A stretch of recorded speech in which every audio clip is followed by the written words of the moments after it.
Ngayon lang ako makakatikim ng sinigang na crispy fried chicken talaga. Alam mo? Samahan nyo na naman ako ngayong araw mga kabiyahero dahil minahanap na naman tayong isang kainan na siguradong mag-e-enjoy kayo. Dahil alam nyo ba mga kabiyahero na sa tagal ko nang nagbablog ay ngayon lang ako makakatikim ng mga ino-offer nilang pagkain dito. At nandito nga tayo sa Del Mano sa matatagpuan lang sa ground floor Unit 1 Santa Rosa Town Center. Kung favorite mo rin ang mga lutong bahay o Filipino dishes ay siguradong mag-e-enjoy kayo dito. Since mas pinasarap at talagang elevated or upgraded Filipino dish ang matitikman mo.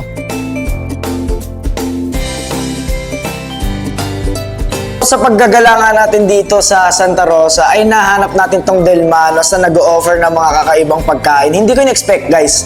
Hindi ko in-expect na kakaiba yung mga dishes nila dito. Kung makikita nyo. Grabe. Ngayon lang ako makakatikim ng sinigang na crispy fried chicken talaga. Alam mo?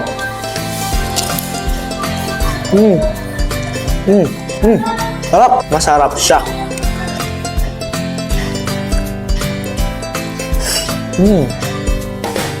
Gusto ko dito yung texture nung chicken niya.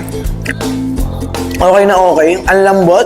Wala akong nakakain na buto. Pag nilagyan mo pa nung gravy nila, grabe.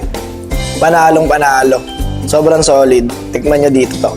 So, isa pa sa mga in-order namin dito, which is isa rin sa mga bestseller nila dito, is itong steak on udon. Yung steak nila, bango. Actually, mabango talaga siya.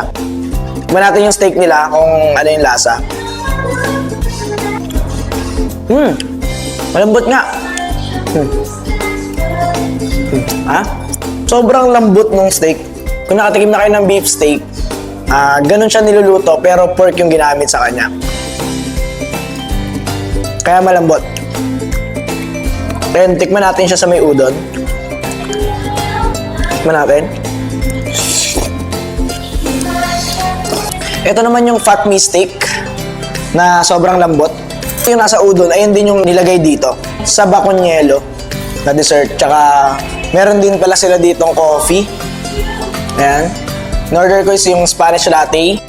Honestly, sobrang na-enjoy ko talaga lahat ng in-order naming pagkain dito. Sa sarap ng food at ganda ng ambience sila ay masasabi ko talagang best option ito kung naghahanap ka ng mga restaurant o makakainan sa may Santa Rosa. At malapit lang din sila sa pinakasikat na amusement park dito which is yung Enchanted Kingdom. And surprisingly mga kabiyahero, more than Topsy ay meron palang natatagong ganto ang Santa Rosa. Kaya kung may masarap at sulit din dyan sa lugar nyo ay i-mention or itag nyo lang sila dito. At kung nagustuhan mo tong video na to ay i-follow mo lang tong page natin for more food trip and gala tips. At muli, eto si The Biyahero. Bye!